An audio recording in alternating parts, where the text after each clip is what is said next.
Bonjour à tous, bienvenue sur Télé Grenoble dans Arrêt au stand pour une nouvelle émission sur le terrain avec mon compère de toujours Yves Lemaitre. Salut Yves. Salut Mathias, salut à tous. Nous voilà dans le temple du sport automobile, au pôle mécanique d'Alès, où on va retrouver un grand pilote de la Formule 1, du WRC et du championnat du monde d'endurance. Rien que ça, on ne le présente plus, c'est Stéphane Sarrazin. Allez, on va le voir tout de suite. C'est parti.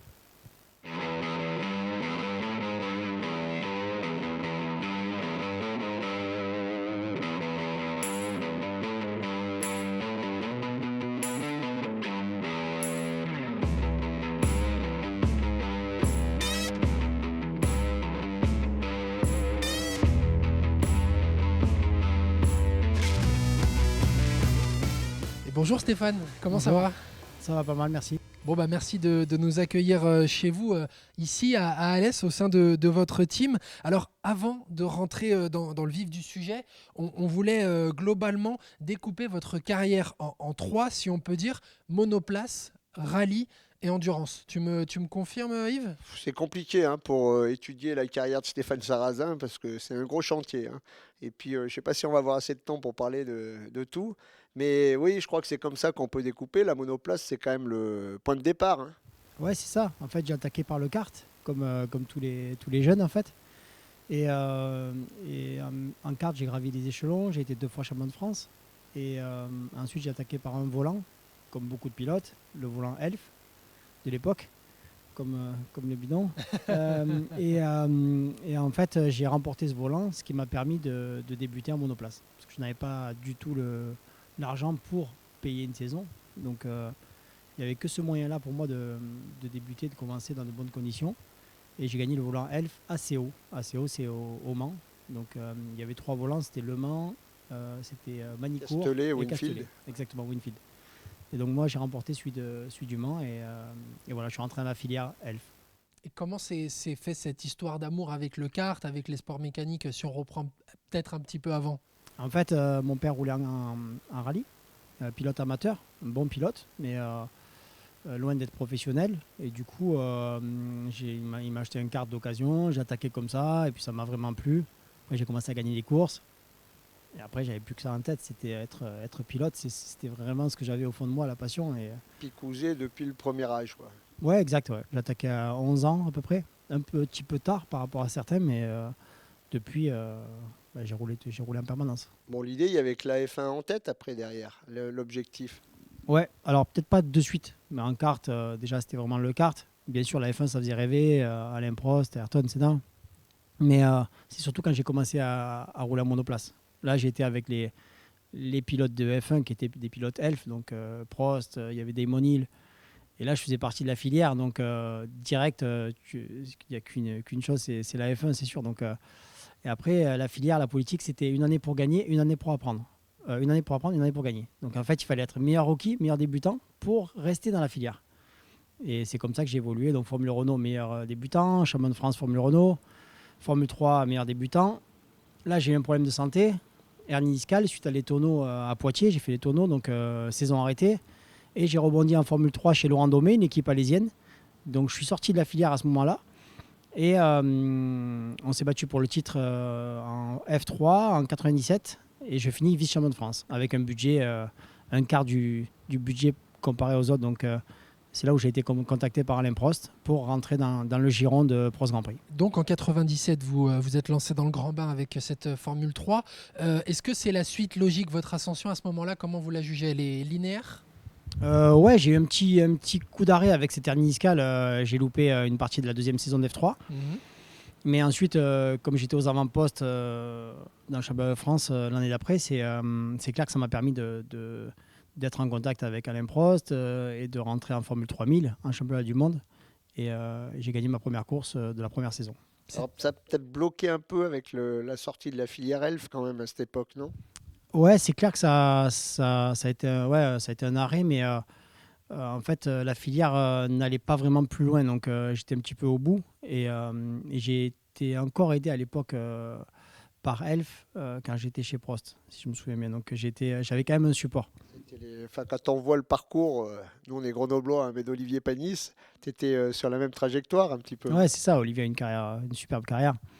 Et on a même roulé ensemble chez Prost Grand Prix. Lui, il était pilote titulaire, moi j'étais pilote d'essai. Donc on a passé beaucoup de temps ensemble en préparation physique et sur les circuits, Barcelone, Monza, Manicourt. Donc on se connaît bien aussi. C'était une époque où il y avait beaucoup de pilotes français qui atteignaient le très très haut niveau. Yves, tu me confirmes? Ouais, bah, c'était ça. Et puis Stéphane, bah, il était vraiment, comme il l'a parfaitement décrit dans la filière habituelle, hein, des volants, enfin dans la filière circuit, hein, parce qu'on parlera après des autres disciplines, hein.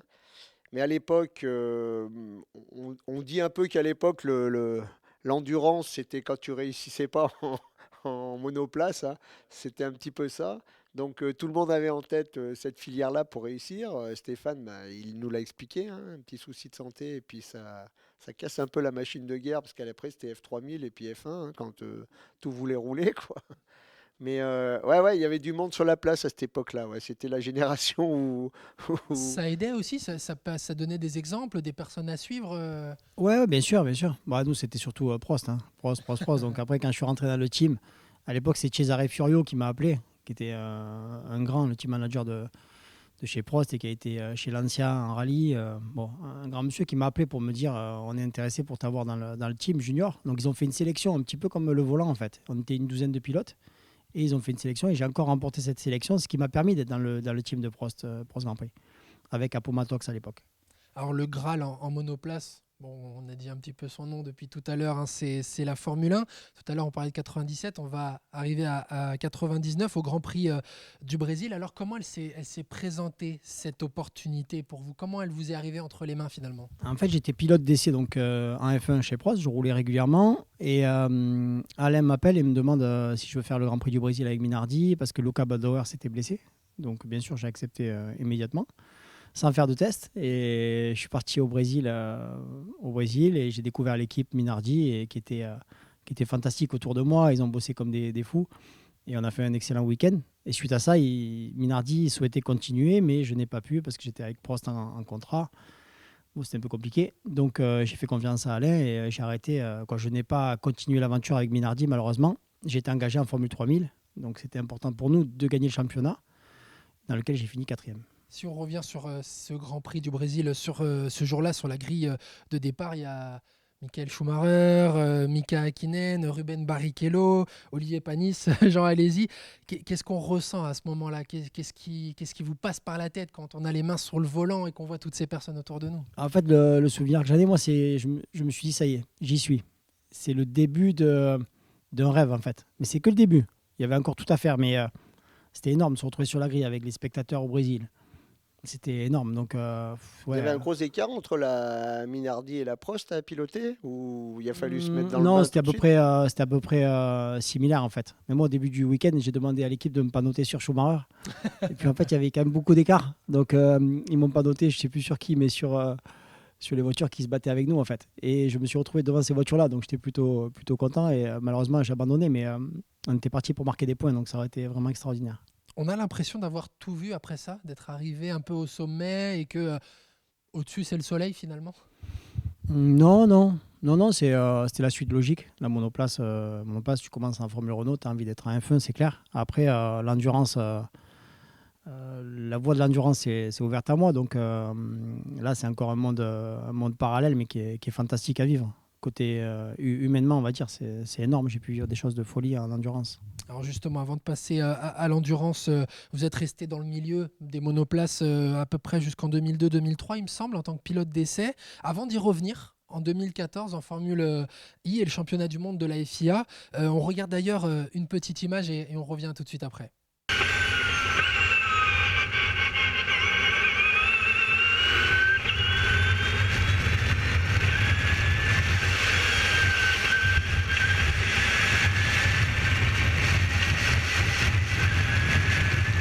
Alors, qu'est-ce qui change fondamentalement entre la Formule 1, ou plutôt toutes les monoplaces confondues, et la Formule I? Parce que ça vous a plutôt réussi d'ailleurs.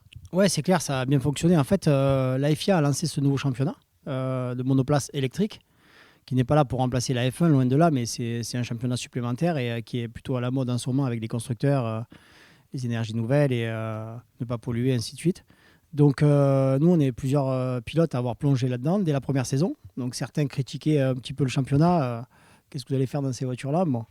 Et en fait, c'est un championnat qui est génial, qui est devenu un des championnats majeurs en sport auto, où il y a le plus de constructeurs engagés. Je suis encore à l'heure actuelle pilote d'essai chez Nissan et je fais tout le développement et la mise au point durant les week-ends de course pour Nissan, en fait. IDAMS, avec Sébastien Bohémy et Maxime Günther qui viennent de signer. Bah, la Formule E, c'est un peu sur le même principe que l'Andros, en fait. C'est que les premières années, ben, les fans du thermique, bah, ils étaient un peu réticents. Et puis, bah, il y a eu deux choses. Déjà, on s'habitue, puis il faut s'y mettre aussi un petit peu. Et puis, les voitures évoluent tellement aussi en Formule E. Maintenant, ça devient des vraies bêtes de course, hein, parce que c'était des nouveaux championnats. Et puis bah, Stéphane, il a fait comme tout le monde, même s'il était un peu précurseur, parce que lui, il a adhéré dès le départ. Mais on a beaucoup d'anciens pilotes du thermique qui étaient un peu réticents les premières années. Et puis bah, après, ça match, et puis ça fait des beaux championnats finalement, hein. Ouais, et puis il y a des pilotes de folie, il y a des pilotes très très rapides, c'est très serré. Il y a le même niveau, je pense, au niveau des pilotes en F1 que ce qu'il y a en Formule E. Donc maintenant, il y a des budgets qui ont augmenté aussi. Et ça attire beaucoup de monde. Et en tout cas, au niveau du pilotage, c'est sympa parce qu'on se bat sur des circuits en ville, très peu de grippe, très spectaculaire. On peut vite taper les rails. Et j'ai eu la chance de rouler chez Venturi, de commencer l'aventure avec eux. C'était une nouvelle équipe. On a tout créé avec Gildo Pastor, qui m'a fait signer à la première année. Et j'ai terminé 6e du championnat avec, je ne sais plus, 12 ou 14 courses d'affilée dans les points. Donc, on a fait de belles courses. Donc les sensations sont bonnes, ça vous plaît?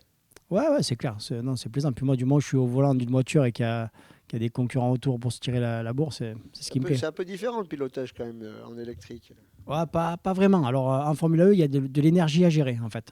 Sur un tour qualif, on pousse à fond, mais après, on a une énergie allouée par tour et il faut essayer de la respecter ou pour la course. Donc, c'est toute une stratégie, mais en roulant très vite, le plus vite possible. Donc, c'est vraiment très intéressant. Et maintenant, tous les championnats vont devenir un petit peu comme ça, parce qu'à chaque fois, c'est de l'hybridation ou du 100% électrique. Donc, il va falloir s'habituer à piloter comme ça, avec les systèmes électriques. Et en rallye, c'est en train d'arriver pour l'année prochaine. Bon, on a compris, vous êtes bien convaincu par cette formule électrique, ce qui nous emmène à la deuxième partie de notre émission et de votre carrière. À partir de 2001, vous avez entamé l'endurance, si je puis dire, et les 24 heures du Mans. Alors, c'est quoi le déclic, une envie d'avoir un nouveau souffle dans une carrière? Alors, non, j'étais pilote d'essai chez Toyota, en F1, en fait. Après Prost Grand Prix, j'ai été pilote chez Toyota. Et à ce moment-là, Hugues de Chonac, Oreca. Donc un grand monsieur qui m'a beaucoup aidé et qui est vraiment quelqu'un de fantastique. Oui, et plein d'autres pilotes français. Quand vous rentrez chez Oreca, déjà, il y a toutes les photos des pilotes, ça parle direct.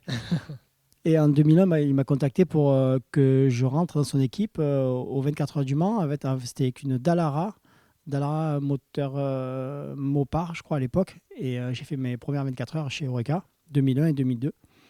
Et on roulait aux avant-postes et c'était vraiment De suite, j'ai été piqué par les 24 heures parce que humainement, c'est juste incomparable à tout le reste et énorme. Bah, c'était un peu la charnière encore. Stéphane, il était un peu encore dans la charnière où quand les portes se fermaient, on va dire sur la F1, bah, tu passais à l'endurance. Ouais. C'était un petit peu ça. Maintenant, c'est un peu différent parce qu'on a des pilotes qui font vraiment des carrières dans l'endurance dès le départ, hein, où on va dire en voiture avec des portières. Et Stéphane, ben, je pense il a manqué, comme beaucoup, hein. On sait qu'en Formule 1, il y a 20 places sur la planète, hein. Donc, tu roules chez Prost, tu roules chez Minardi, c'est des écuries qui étaient limites, hein, à l'époque, hein. C'est vrai. Limite financièrement. Donc, la bascule Toyota, ça aurait pu vite basculer. Après la reconversion endurance, ben, direct, là, tu repasses en haut du tableau, hein. C'est un peu comme ça, hein, parce que. Et puis bon, moi je suis fan absolu de l'endurance, donc je pense que Stéphane nous le dira après, mais même si c'est d'autres aventures, parce que tu es en équipe, tu roules à plusieurs, enfin, les voitures à piloter, puis on va en parler pour toute la suite, là, c'est assez monstrueux aussi, hein. Ah oui, c'est clair que l'MP1 de l'époque, ça roule très très vite au Mans, le circuit fait 14 km, on passe dans la forêt, donc 2001-2002 chez Oreca, 2003 chez Pescarolo, Henri, qui est lui aussi un personnage et qui m'a beaucoup apporté. Énorme. Que des grands noms. Ouais, voilà, c'est ça. Henri, c'est de l'avoir côtoyé et je suis très fier de ça. Alors, 18... Pardon. Donc, 2004, j'ai fait une petite impasse parce que j'ai attaqué le rallye plus sérieusement, en fait. Et à l'époque, Subaru n'avait pas voulu que je fasse les 24 heures du Mans. Donc, j'étais 100% rallye 2004. Mais je suis revenu au Mans en 2005-2006 avec chez Aston Martin, pilote officiel. Donc 18 participations, toutes catégories confondues, il me semble. C'est ça. C'est juste démentiel. Ça reste du circuit, même si c'est très différent de la monoplace. Mais quelles sont pour vous les grosses différences, les très grosses différences? Qu'est-ce qui vous a le plus choqué finalement en passant de l'un à l'autre? C'est de rouler la nuit, de partager la voiture et de devoir, en fait, en monoplace, on est égoïste, on pense qu'à soi, on doit absolument battre l'équipier et si possible le tuer, quoi, en gros, entre guillemets. Et On leur dira tous. ouais, mais c'est ce que tous les pilotes de monoplace pensent, en fait. Ce qu'ils veulent, c'est être meilleur que l'équipier. Alors qu'au 24 heures du Mans, il faut que les deux équipiers qui partagent la voiture, les trois équipiers, on va dire, roulent très vite. Donc il faut être content lorsqu'on voit un équipier faire un chrono ou même battre notre temps. Il faut être content, en fait. Et quand on est content de ça, c'est que déjà on a compris l'endurance. C'est vraiment un sport d'équipe. On est à 3 et les 3 pilotes doivent rouler à un très bon rythme. Et après, on ne pense pas qu'à soi, en fait. On pense à toute l'équipe. Et l'équipe qui travaille toute l'année aussi pour les 24 heures. Parce qu'il faut respecter ça, en fait. On n'est pas là pour soi, pour faire 10 tours, faire un chrono et se mettre dans le mur. À l'époque de la Stone, là, tu passes plutôt sur des voitures fermées, hein, type GTE ou Ouais. c'était GT1 à l'époque. GT1, Ouais. exact. Et alors, c'était bon quand même ça. Ouais, ça ça t'a plu? c'est... Ouais. C'est vivant, hein, c'est pas une monoplace, quoi. C'est clair. 2 années de folie chez Aston. On a fait le championnat aux États-Unis. Donc j'avais été élu meilleur pilote de l'année là-bas en 2006.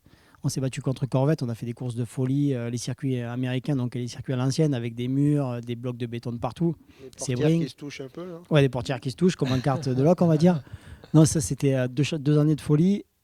Aston aurait bien aimé continuer, mais j'ai été contacté par Peugeot et là j'ai de suite sauté sur l'occasion parce que c'était une énorme occasion pour moi de rebondir chez Peugeot à l'époque en LMP1. Là, on change de catégorie parce que GT1, c'est l'équivalent du GTE aujourd'hui. Donc, c'est, on va dire, la troisième catégorie des voitures du Mans. Et puis LMP1, c'est le Graal, quoi. C'est le Graal. Vous remportez les titres Le Mans Series en 2007 et en 2010. Qu'est-ce que ça représente dans votre palmarès? Ça pèse? C'est certains de vos plus beaux souvenirs pour vous? Moi, je ne m'arrête pas trop sur mes résultats, mais surtout sur les moments passés, ce qu'on a pu vivre. Parce que Peugeot, c'était vraiment une grande famille. Il n'y a que des passionnés. Peugeot, c'est la gagne. C'était plus Jean Todt à l'époque. Non, c'était au début Jean-Pierre Nicolas. Et après, il s'est retiré. Après, c'était Serge Saulnier qui était à la tête, Olivier Quesnel. Et à la suite, Bruno Famin. Mais non, 5 années de folie chez Peugeot avec des équipiers incroyables, une équipe incroyable. J'ai eu la chance de faire 3 pole positions d'affilée, le record du circuit. Le LMP1 de mémoire à l'époque, tellement il progressait. Sur certains circuits, à Spa ou je ne sais plus, ça se rapprochait très près des temps des F1. Hein. Ouais, exactement. Notamment à Interlagos au Brésil, on a fait quasiment les mêmes temps que la F1. Donc on était à 2 secondes, on va dire. Donc c'était 900 chevaux, 850 chevaux pour 850 kilos. Donc rapport poids-puissance de folie, les moteurs diesel à l'époque, qui étaient encore bien vus. Donc, je me souviens de ça, que le LMP1, vraiment, c'était chaud ces belles années-là. Enfin, c'était magnifique. Piloter, Audi, Porsche, Peugeot. C'était une sacrée. Ça fait combien de courses en tout, toi, au volant des P1 là? Je ne sais plus combien j'en ai fait, mais 7 par an, on va dire, sur 5 ans. Donc voilà, ça fait pas mal de courses et de podiums et de victoires. On a gagné 3 fois Petit Le Mans aux États-Unis, à Atlanta, d'affilée. On a vécu des choses fantastiques, en tout cas pour un pilote inoubliable. C'est une époque où vous avez également couru les 6 heures de Zhuhai, Silverstone, de Sao Paulo. Là, moi, je voulais plutôt revenir sur le côté sportif, la préparation. Comment on se prépare pour des courses si dures? Moi, je faisais beaucoup de vélo. J'en fais moins à l'heure actuelle, mais j'en ai beaucoup fait. Et je trouvais que c'était un bon sport, en fait, au niveau du foncier. Je faisais 10-12 000 km, pas mal de courses à vélo. Je trouvais que pour le mental, c'était bien parce qu'il ne fallait pas lâcher dans un col. C'est comme dans la voiture, il ne faut jamais lâcher. On part pour 4 heures de relais. 4 heures, c'est à bloc, un rythme qualif. qualif. Le gabarit, d'ailleurs. Ouais. Cycliste. Hein. Ouais, il faut. Donc, non, c'est un rythme incroyable. Le rythme au 24 heures du Mans, c'est comme un sprint. C'est un sprint, de toute façon. Donc, en respectant la voiture, avec la petite marge dans les dépassements. Mais c'est comme la monoplace. C'est une concentration aussi, j'imagine. C'est dur physiquement. Vous perdez beaucoup d'eau. C'est ça. On perd 800 grammes, 1 kg à l'heure. Donc, c'est énorme. Mais on est prêt pour ça. On s'entraîne pour ça. On ne pense qu'à ça. Et puis, c'est notre vie. Donc, on se doit d'être au meilleur de notre forme pour pour le constructeur qui nous engage en fait. Parce que Stéphane, il fait partie de la génération où, enfin, moi je le pense, hein, mais la LMP1, ou en tout cas la discipline reine du Mans, ça se jouait à coup de 3 tours, 2 tours dans les années 60, 70, et puis aujourd'hui, c'est calculé pour gagner à la seconde, hein. Enfin, C'est je veux ça. dire, C'est ça. le travail des ingénieurs, j'ai presque envie de dire, c'est comme le 100 mètres, hein, c'est comme Usain Bolt. Il y avait 3 dixièmes d'époque il y a 50 ans. Aujourd'hui, c'est des millièmes de seconde, quoi.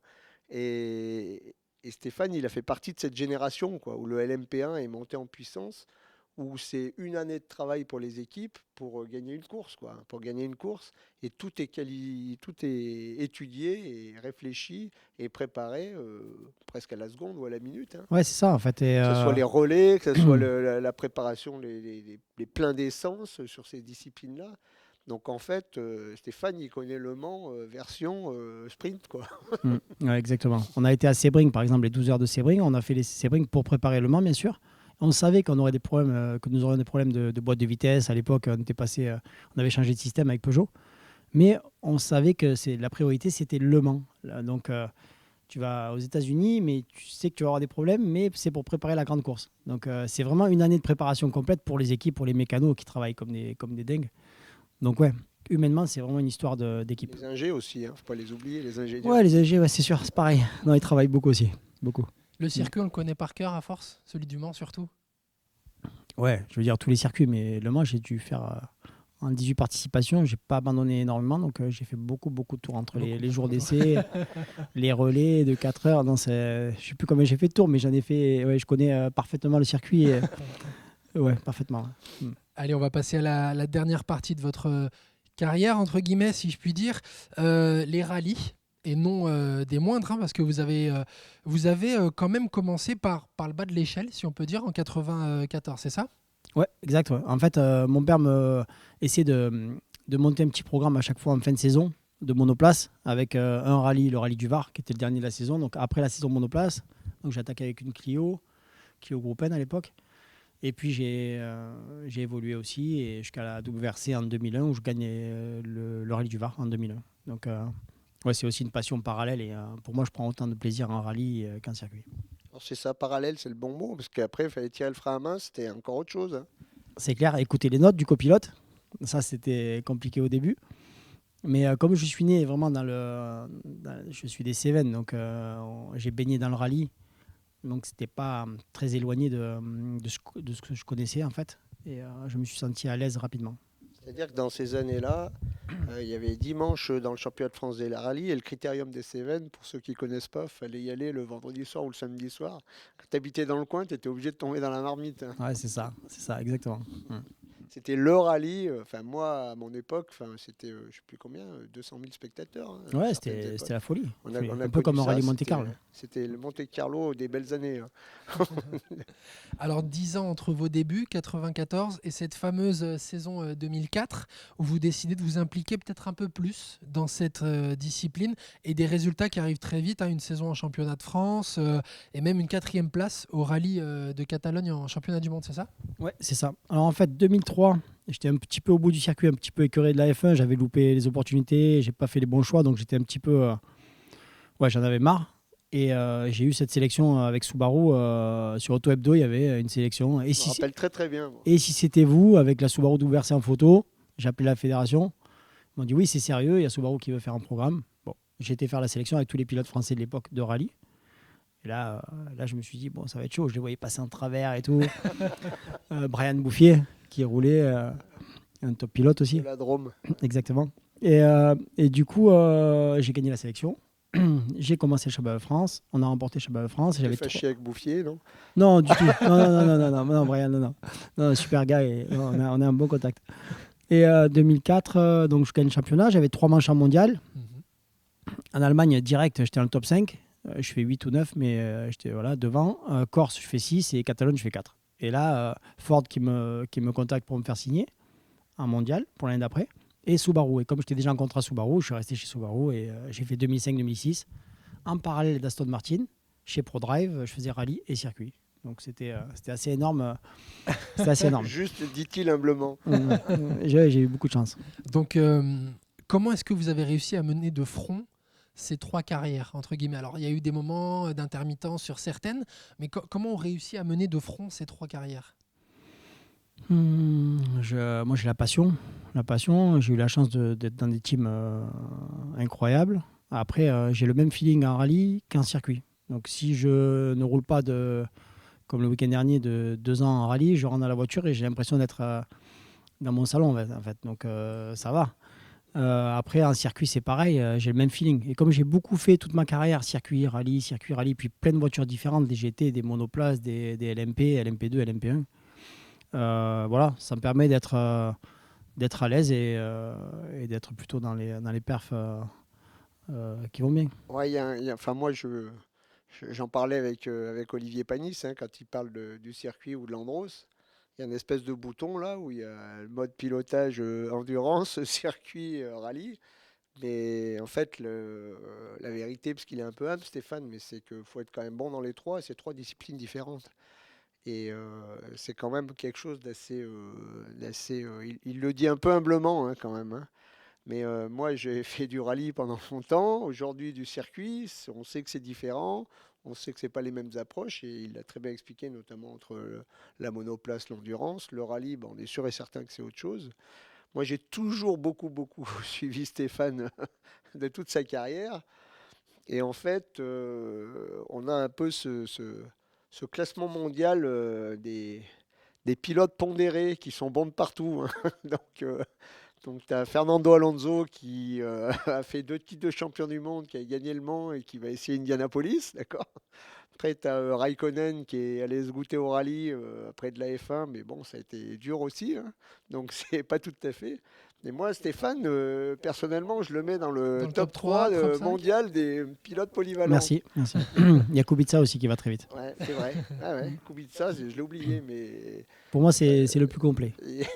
en rallye, il s'en est mis des bonnes aussi. Ouais, c'est clair que la limite, lui, Il s'en est mis des bonnes. il a roulé en rallye comme il roule en circuit en fait. Mais Et c'est vrai que, on va dire très personnellement, quand Stéphane a signé chez Subaru à l'époque en rallye, je me suis dit, putain, ouais, d'où il vient sur la monoplace, c'est un des premiers à arriver à switcher. Bon, maintenant, il nous a expliqué un petit peu tout le parcours, donc on en sait un peu plus, hein. Mhm. Mais non, c'est quand même des voitures. D'ailleurs, c'est la question que je vais te poser, quoi, hein. C'est des voitures qui fondamentalement se pilotent différemment, hein. On a même vu Loeb dans l'autre sens, hein, et c'est pas toujours gagné en circuit quand il y va, hein. ouais, c'est clair. Non, Et c'est sûr. pourtant, voilà, on a vu Ogier là, qui a fait des essais il n'y a pas très longtemps, mais c'est encore pas le même métier, quoi, hein. Non, c'est totalement différent, mais Donc humblement, tu dis que c'est ton salon, mais enfin, c'est 3 salons différents quand même. ouais, ils sont vraiment différents. Mais en fait, le rallye, pour moi, au niveau du pilotage, que ce soit sur la terre ou sur l'asphalte, c'est pas très très loin de ce que je fais en circuit. Toujours la même approche, les freins, les transferts. Donc j'arrive à m'adapter en fait aux conditions. Après, la terre, ça dérive plus. Il faut tenir la voiture avec le pied gauche, ce qu'on ne fait pas forcément en asphalte, sur la terre en rallye. Mais puis c'est les kilomètres aussi. Peut-être le fait d'avoir travaillé avec beaucoup d'ingénieurs. Chez Toyota, j'ai développé la WRC. Chez Hyundai récemment, la WRC+. Donc j'ai Il travaillé. y a quand même des voitures où on te demande de glisser et d'autres de ne pas glisser, hein. Exactement, ouais.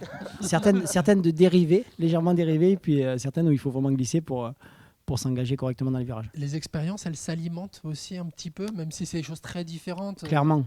J'ai toujours dit que le rallye m'apportait pour le circuit, que le circuit m'apportait pour le rallye. Savoir freiner, c'est la base. Et je pense que tout ça, en fait, ça fait une complémentarité qui fait que j'arrive à rouler comme je roule. Et le palmarès dans ta tête alors, si on doit faire un classement monoplace, endurance, rallye? Je vais dire endurance, 24 heures. Parce qu'avec Toyota aussi, j'ai eu 6 années chez Toyota, après Peugeot qui était extraordinaire. Les 24 heures, le rallye, la F1, c'est sûr que c'était bien, mais c'était trop court. Même si j'ai fait 3 ou 4 ans pilote d'essai, ou 4 ans. Moi, ce qui m'a fait rêver, où j'ai pris beaucoup, beaucoup de plaisir, c'est toutes ces années d'endurance. Et bien sûr, un rallye en parallèle. Bon, la caisse la plus sympa à piloter dans tout ça, c'est laquelle? Je vais dire que la Toyota, c'était quand même la 908. Pour mes amis de chez Peugeot, la 908. Mais On ne le répétera pas, voilà. On coupera la première partie. Mais la Toy 4 roues motrices, 1000 chevaux, 1100 chevaux pour 830 kilos. Énorme. Donc c'est un truc de fou. C'est juste exceptionnel. Ce sont des voitures d'un niveau de perfo quand on est dedans, on se dit mais c'est pas possible. Si je roulais pas de 2 semaines, je montais dans la toy. Je me disais mais ça accélère. Quand on sort des stands, on enlève le pit limiteur, c'est juste. Plus que l'électrique. Ah oui, beaucoup plus. Parce que là, il y a 2 moteurs électriques et un moteur thermique. Donc, accélération des virages, en fait, sortie des virages, 1100 chevaux, 830 kg, des pneus slick comme ça, un appui de fou, donc, et pas de traînée, quoi, une voiture très fine. Donc, et la course, de mon meilleur souvenir, là, parce qu'il y avait quelques courses, j'en ai eu tellement. T'as compté le nombre de courses là Non, pas compté, non. Le souvenir, je veux dire, le fait marquant, ou la course, ou le fait marquant qui te marque vraiment. Les fois où j'ai perdu le Mans, où on a perdu le Mans, on était en tête, que c'était course pliée. Ça, c'est des moments qui restent à vie. Malheureusement, pas dans le bon sens, mais avec Nico Minassia, on a vécu des trucs de fou avec Franck Montagny, avec Pedro Lamy, avec Alex Wurtz. Beaucoup de moments très durs au Mans, parce que le Mans, c'est pas que du plaisir, c'est des moments où on a des déceptions énormes, surtout quand on est en tête pendant des heures et qu'il ne reste plus qu'à dérouler. Même chez Aston Martin, on était en tête et à 45 minutes de l'arrivée. Parle-nous d'un bon souvenir, s'il te plaît. Pas que des mauvais. J'en ai plein de bons. Là c'est bien, hein, c'est très fair play quand même, hein, parce que tu nous racontes les souvenirs d'échecs. Mais... Un qui a été énorme, c'était 2012, Sebring avec la LMP2. Quand j'avais perdu mon volant chez Peugeot, puisque ça s'arrêtait, et donc j'avais plus de volant en LMP1. En fait, j'ai été pris dans un team américain, donc j'ai su redescendre d'une catégorie. Et je me suis retrouvé dans une petite équipe privée. Alors là, c'était plus pareil, là, parce que chez Peugeot, on quittait le casque, il y avait quelqu'un pour prendre le casque, il y avait quelqu'un avec la serviette. Et là, je me suis retrouvé team privé. Comme nous en fait. La vie normale, voilà. Et je me suis dit, on avait beaucoup de chance chez Peugeot à l'époque, donc l'année d'avant. Et là, je retrouve cette équipe, petite équipe américaine en fait. Et on va à Sebring, il y avait Audi, qui était seul d'ailleurs en LMP1, et puis il y avait 60 engagés, je ne sais plus combien en LMP2. Et au final, je fais 8 heures sur 12 heures et je finis 3e au général. Donc juste derrière Audi. Et l'année d'avant, j'étais avec Peugeot, j'avais fini 3e aussi, mais on n'était pas content. Alors que là, j'étais très content d'avoir fini 3e. Et du coup, Toyota m'a rappelé et m'a fait signer pour la saison. Donc ça, c'était... C'est marrant cette anecdote parce que je trouve qu'elle reflète beaucoup ta carrière. C'est-à-dire que tu as flirté avec le Graal, hein, la F1, ça bascule à 3 fois rien pour signer des gros contrats et faire une carrière de 10 ans. Un choix de ma part. P1, GT1, P1, tous les championnats du monde sur tous les continents. Hein. Et puis rallye, pareil, hein, un peu dans le même esprit. Hein, ça flirtait avec le top. Juste un peu en retrait, mais bon, t'as Loeb, t'as des gens comme ça. J'étais chez Subaru à l'époque et c'était pas forcément la meilleure voiture, mais bon, C'était juste après Macrae. Ouais, j'étais avec Peter Solberg. Moi. Donc c'était l'année un peu difficile. Subaru commençait à descendre. Sachant que Peter Solberg était champion du monde juste avant. 2002. Donc bon, bah voilà, tu vas te frotter tout de suite au Graal, quoi. Hein. Ouais, c'est clair. C'était génial. Et puis on est super potes avec Peter. Et finalement, moi, alors du coup. Pour finir un petit peu ce classement des pilotes pondérés planétaires, hein, je pense que tu es dans le top 3. Et tu en conclus que finalement, tu n'as pas toujours la notoriété par rapport à ça qui a suivi. Quoi, parce qu'à Alain Prost, à Alési ou la F1, on connaît la notoriété qui va avec. Le rallye, quand tu es Loeb ou Ogier, bon, tu as fait une discipline au top. Tu vois. Et même en endurance maintenant, tu as quand même des top pilotes qui font des vraies carrières en endurance. Et puis finalement, Stéphane Sarrazin, il mérite d'être beaucoup plus connu que ça, quoi, parce qu'il a flirté avec tout et le très très haut niveau. Quoi. Moi, c'est ce que je retiens. Ouais, quoi, merci. Ouais, c'est peut-être vrai, ouais, c'est clair. Après, dans le milieu, bon, voilà, c'est.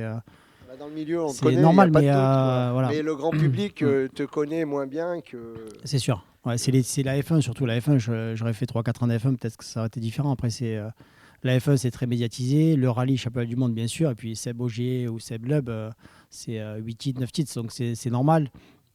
Citroën qui a beaucoup investi sur Loeb à l'époque aussi. Mais en tout cas, je vis ma passion depuis pas mal d'années et j'ai la chance de le faire, de vivre des courses de folie, des week-ends incroyables et c'est top. Est-ce qu'il y a un regret, une discipline que vous auriez aimé goûter, ou vous pouvez encore goûter peut-être, de la moto, de la course sur glace? Non. Pas vu à l'Andros, ouais. Non, j'ai eu des opportunités, puis à chaque fois j'étais en contrat, je ne pouvais pas faire.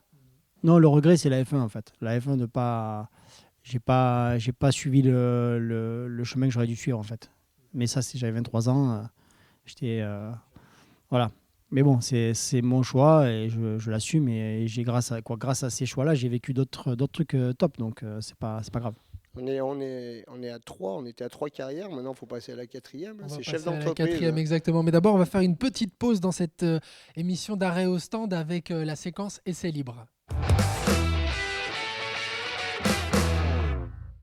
Alors Yves, au programme ce mois-ci? Eh ben, au programme ce mois-ci, on est allé essayer l'Audi RS e-tron GT, donc le Graal de la voiture électrique. C'est la sœur jumelle de la Porsche Taycan Turbo S. Donc tout à l'heure, Stéphane, il nous parlait des voitures, quand tu appuies, c'est démoniaque. Ben, celle-là, en voiture de série, c'est un peu la même chose. C'est 650 chevaux électriques. Donc moi, ça fait 30 ans que j'ai toujours pensé que les voitures n'avaient pas assez de puissance. Et celle-là, pour une fois, j'en ai trouvé une qui en a trop. Eh ben, allez, regardez ça et on se retrouve tout de suite après.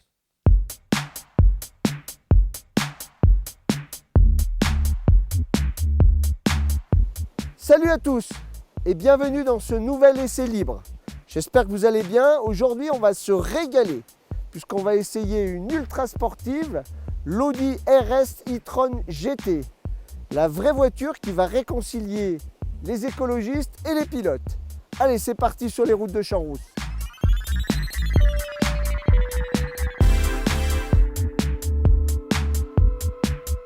Ça y est, nous sommes partis sur les routes de Champs-Rousse au volant de cette berline vraiment extraordinaire, hein. C'est le premier mot qui me vient à l'esprit.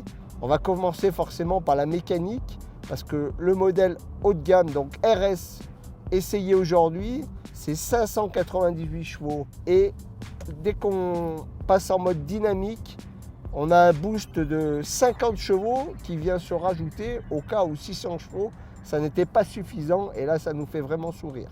Lorsque nous avions essayé la première Audi e-tron au départ, on avait été bluffé par le silence sur ce RS e-tron GT.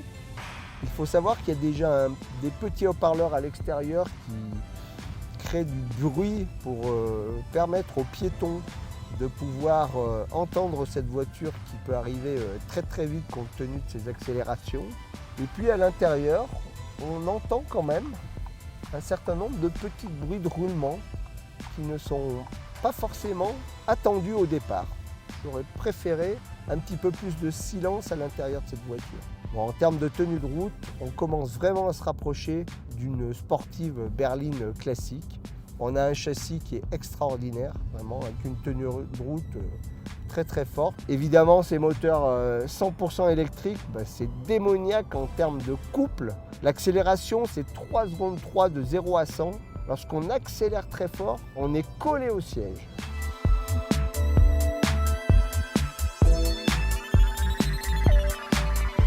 Dès qu'on regarde à l'extérieur, forcément, on a un regard avisé sur les roues, puisqu'on a des roues de 21 pouces à l'avant comme à l'arrière. On a d'énormes disques de frein de 450 mm de diamètre, avec des étriers à 10 pistons, des étriers de frein à 10 pistons. Évidemment, le look est extraordinaire. Qu'on fasse le tour de cette voiture, on est sur une berline avec une face avant qui est hyper agressive, hyper sportive. Un coupé latéral pourtant assez long, hein, puisque cette voiture fait plus de 5 mètres. Et un arrière vraiment ultra moderne. Alors j'aimerais qu'on s'attarde un petit peu sur l'éclairage en général extérieur de cette Audi, avec forcément ces feux arrière un petit peu très très sympa, ultra design, ultra moderne. Les phares avant et les feux arrière sont vraiment très très jolis sur cette Audi.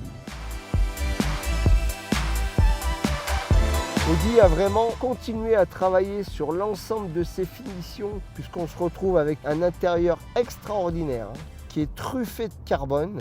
On va retrouver toutes les qualités d'une Audi, c'est-à-dire un volant en peau extraordinaire avec un mets-plat. On va retrouver 2 écrans superbes, entièrement digitaux. Lorsqu'on regarde les sièges avec leur surpiqûre et tous les modèles possibles en option, vraiment on va avoir une gamme de sièges possibles superbe. On va avoir toutes les fonctions habituelles, y compris les aides à la conduite. On va vraiment avoir une qualité de finition Audi vraiment super. En termes de volume de coffre, on est sur une berline coupée, donc qui est plutôt à ras-le-sol, sur lequel on va même pouvoir en mode dynamique régler la hauteur de caisse. On va retrouver un coffre à 350 litres. On va être extrêmement bien installé à 4 personnes dans cette voiture. Je suis un petit peu déçu par le tunnel de transmission sur les places arrière qui ne laisse pas beaucoup de place pour les jambes de ce 5e passager pour un long trajet.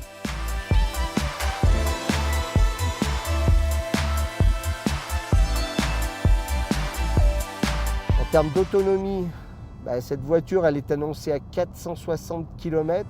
On ne sait pas trop quoi en penser. Je pense que l'autonomie réelle en conduite un petit peu agressive et sportive est autour de 250 km, même si on se retrouve avec 2 prises de charge, une sur l'aile avant gauche qui va permettre une charge plus alternative et puis une prise type combo sur l'aile avant droite qui va permettre sur les bornes Ionity de recharger 80% de la batterie en environ 25 minutes. Lorsqu'on arrive sur la feuille des tarifs, et c'est là où ça fait très mal, sur une e-tron GT, on va démarrer sur des tarifs à partir de 120 000 €.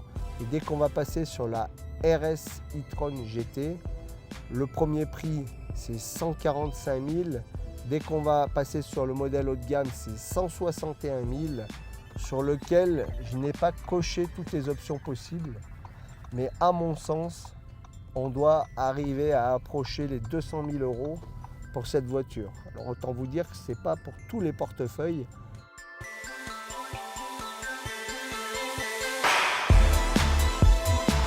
Alors il est vraiment temps de remercier la concession Audi de Grenoble pour nous avoir confié cette magnifique Audi RS e-tron GT, une voiture extraordinaire sur tous ses fronts, une berline 100% électrique qui vraiment réconcilie les sportifs et les pilotes avec la voiture électrique, une puissance démoniaque, c'est indescriptible comme ça accélère très fort, un châssis, une tenue de route, des freins et une finition haut de gamme.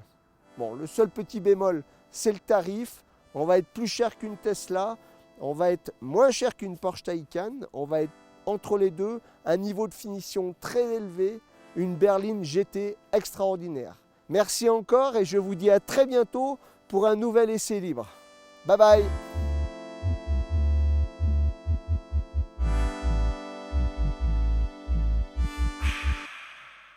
Allez, encore merci à Baptiste Bertrand pour ces belles images. D'ailleurs, Stéphane Sarrazin, quand on est un pilote chevronné, on conduit quoi dans la vie de tous les jours ?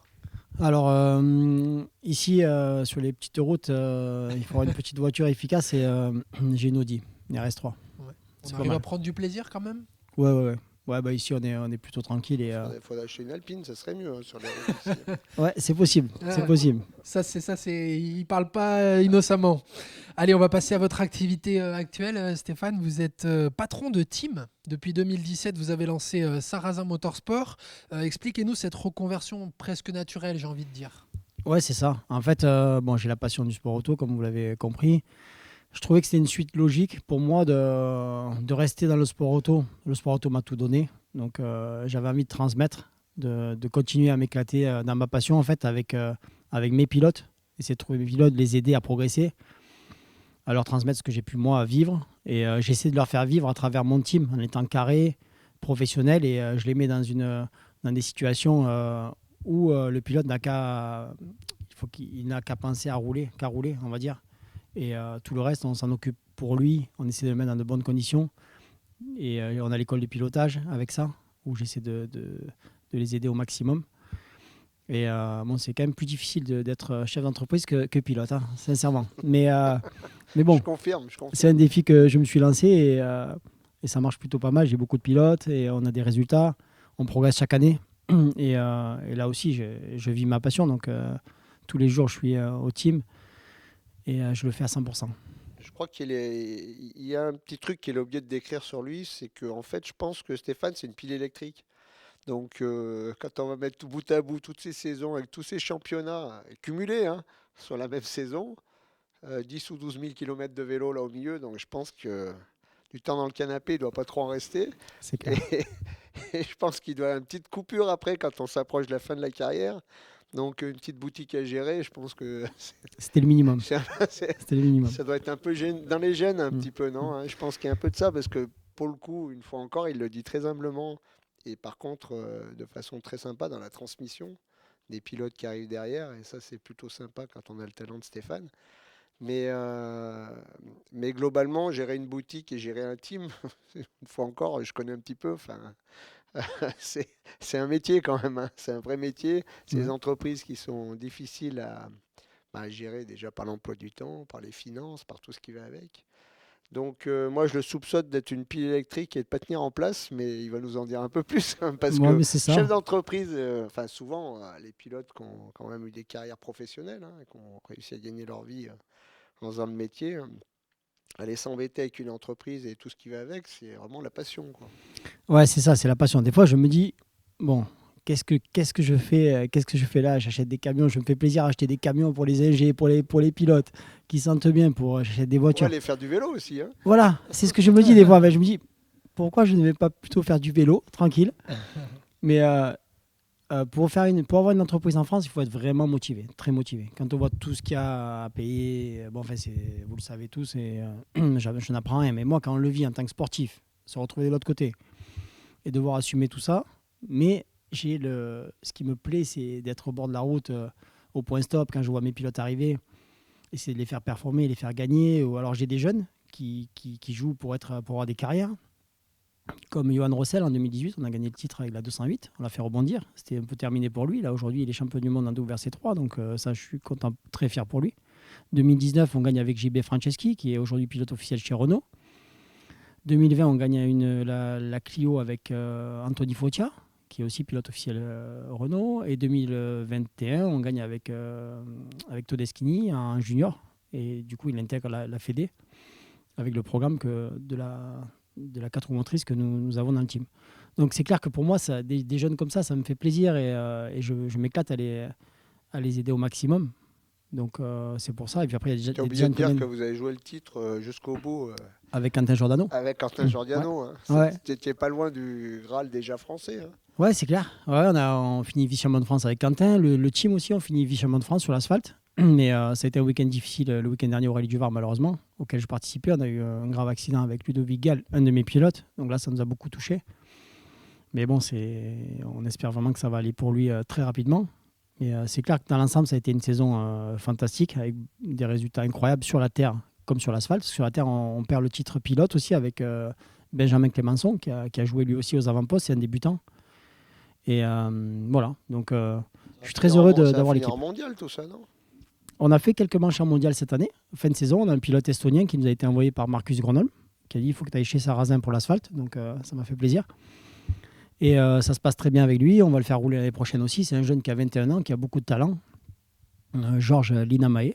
Et on verra où est-ce que ça nous mène. Mais on est en train de progresser, de se développer. Et c'était un grand plaisir. Vous vous servez de votre expérience personnelle. Je veux dire, les pilotes, vous dites que vous les mettez dans les meilleures conditions. C'est les conditions dans lesquelles vous auriez aimé être pour piloter, pour être performant? C'est dans les conditions dans lesquelles j'ai été en fait. Chez un constructeur, c'est ce qu'on vit tous les jours. Et moi, j'ai envie qu'ils vivent un petit peu la même chose.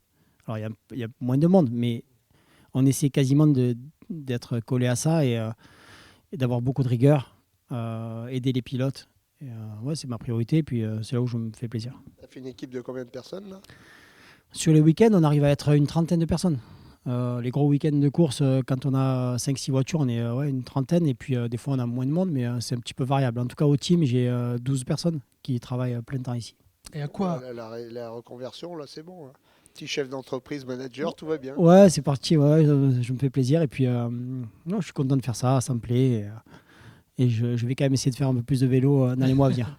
À quoi ressemble votre quotidien, si on essaye un petit peu de synthétiser une journée Alors, c'est très simple. 7h45, je suis ici, au bureau au team. Et je pars fin de journée. J'essaie de faire du sport entre midi et 2. Et quand je ne suis pas dans le bureau, je suis ici avec mes mécanos, les ingés, essayer de trouver des solutions pour que les voitures progressent aussi. Je roule beaucoup en test pour trouver les petits réglages qui vont faire qu'on va être encore plus perfo. Et sinon, j'ai aussi mon programme avec Nissan. Donc, je me déplace beaucoup au Mans. On est basé au Mans pour tous les week-ends de course. Donc, voilà, je suis bien occupé. Et un petit peu la vie de famille, comme tout le monde. Voilà. Allez, t'as le droit à une dernière question, Yves. T'as le droit à une dernière parce qu'on est bon au niveau temps là. Non, mais ton avenir en tant que pilote, c'est quoi? J'aimerais vraiment me lancer dans le raid, donc Dakar. Ah bah, il manquait plus que ça. Voilà, exactement. Donc on y travaille sérieusement et j'aimerais faire ça avec mon équipe. Donc c'est un petit peu les voies que je vais. Là, tu es au bon suivre. endroit. Hein, sur le pôle mécanique d'Alès, il y a des gens. Ouais. Il y a tout ce qu'il faut sur le secteur. On est pas mal. Conseils. Ouais, c'est génial d'être ici parce qu'on a pas mal de. On a tout qui a un rapport avec le sport auto, donc ça nous aide beaucoup pour le travail, c'est sûr. On est dans un temple du sport auto ici. Exactement, Tout à des fait. passionnés. Bon, malheureusement, c'est déjà le moment de se dire au revoir. Merci Stéphane Merci. Sarrazin de nous avoir accueillis chez vous à LS pour ce nouveau numéro d'Arrêt au stand. Merci à toi, Yves, C'était un d'avoir vrai été plaisir là, de venir là, ton dans le expertise. Gard. Et puis merci à vous pour votre fidélité. Puis à très vite pour un prochain numéro sur Télé Grenoble. Salut à Merci. tous.